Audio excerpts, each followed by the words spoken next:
You ask Tiger to solve. This deals with linear equations with one unknown.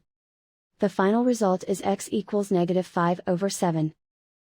Let's solve it step by step. Simplify the expression.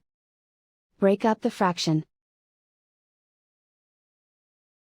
Simplify the arithmetic. Isolate the x.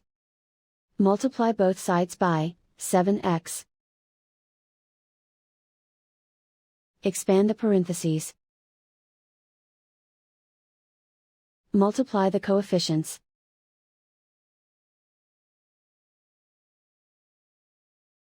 Find the greatest common factor of the numerator and denominator.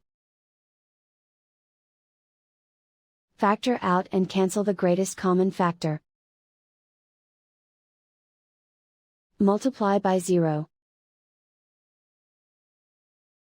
Group all constants on the right side of the equation. Subtract 5 from both sides.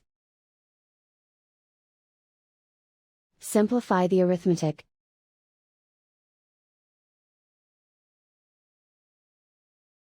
Isolate the x.